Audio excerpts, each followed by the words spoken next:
수면제를 대리 수령한 의혹을 받고 있죠. 가수 싸이에 대해서 경찰이 강제 수사에 나선 사실이 알려졌습니다.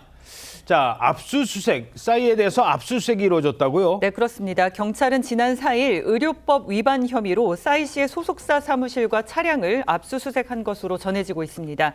경찰은 싸이 씨의 휴대전화를 확보해서 이 디지털 포렌식을 하는 한편 비대면 처방과 대리 처방 관련한 자료를 확보하고 있는 것으로 전해지고요.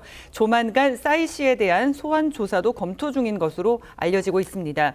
싸이 씨의 소속사 측에서는 당국의 요청에 따라 협조를 했고 향후에도 법적 절차에 따라서 필요한 조치를 할 것이라고 밝힌 상황입니다. 자, 싸이가 사용 중인 휴대전화도 압수를 했다고 하던데 경찰이 어떤 자료를 찾고 있는 걸까요? 비대면 진료와 관련해서 전후 과정이 어떠했는지, 싸이 씨가 먼저 이제 의료인에게 요청을 했는지 이런 전후 사실관계를 파악하기 위해서 휴대폰 포렌식했다고 보고요. 뿐만 아니라 대리 수령 부분 같은 부분은 지금 이미 싸이 씨도 인정을 하고 있는 측면인데 이 대리 수령이 어떠한 과정에서 얼마나 어떤 빈도로 또 누구에게 이런 요청을 했는지 그 가운데에 강요나 강압은 없었는지 이런 부분에 대한 대화 목록 확인하기 위한 포렌식으로 보여집니다. 예.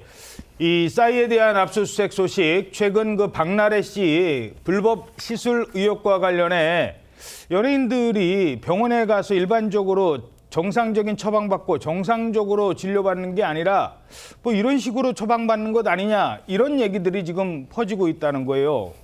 자, 수면제와 관련해 싸이는 어떤 혐의를 받고 있는 겁니까? 네, 싸이 씨는 2022년부터 최근까지 대면 진찰을 받지 않은 채 서울의 한 대학병원에서 향정신성 의약품 2가지를 처방받고 매니저 등 제3자에게 대리 수령한 혐의를 받고 있습니다.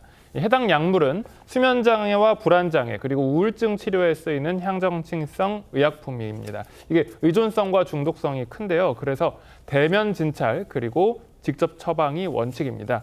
그 때문에 의사는 환자를 대면으로 진찰한 후에 처방전을 작성할 수 있고요. 환자 역시 대면 진료를 해야 그 이후 처방전과 처방약을 직접 수령해야 합니다. 이를 어길 시에는 1년 이하의 징역 또는 1,000만 원 이하의 벌금으로 처벌받을 수가 있습니다. 예.